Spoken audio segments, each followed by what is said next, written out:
নমস্কার। কালীর কথার এই পর্বে আজও বলবো জগন্নাথ দেবের কিছু কথা। আর জগন্নাথ দেব মানেই আমাদের রথযাত্রা সম্পর্কিত কিছু তথ্য, কিছু গল্প গাথা। আসলে এই গল্প গাথার গুলোর মধ্যে আমাদের আমাদের দৈনন্দিন মানব জীবনের কিছু মিল পাওয়া যায়। এই ধরুন, শ্রী লক্ষ্মী মন্দিরে একা থাকেন যখন জগন্নাথ দেব তার ভাই বোন সবাইকে নিয়ে রথে চড়ে চলে আসেন গুন্ডিচা মন্দিরে। তখন ওখানে একাই থাকেন, আর ওখানে বলে আসেন, জগন্নাথ দেব বলে আসেন যে আমি এই যাব এই আসব। কিন্তু 5 দিন কেটে যায়, তারপরও তিনি ফেরেন না। তখন লক্ষ্মী দেবী একটুখানি চিন্তিতই হয়ে পড়ে। আমাদের ঘরে যেমন তিনি তখন চলে যান গুন্ডিচা মন্দিরে।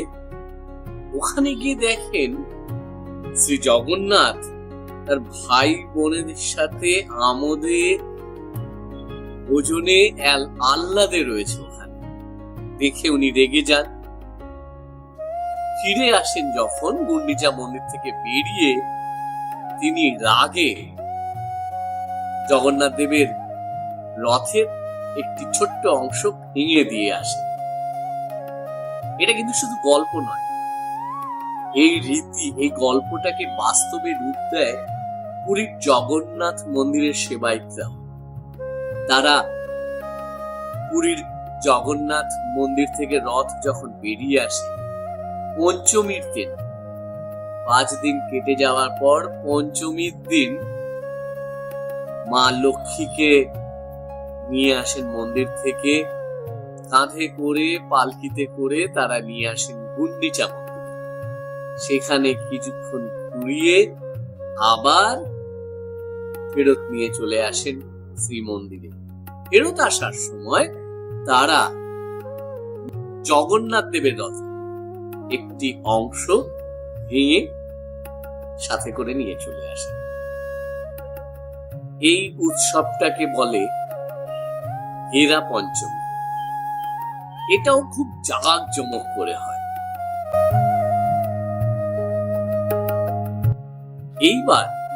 এবার আসি যে গল্পতে, সেটা হলো শ্রী লক্ষ্মী দেবী তো চলে এলেন শ্রীমন্দিরে। এবার যখন জগন্নাথ দেব সেটা জানতে পারেন, তখন তিনি ফেরার জন্য মনস্থির করেন।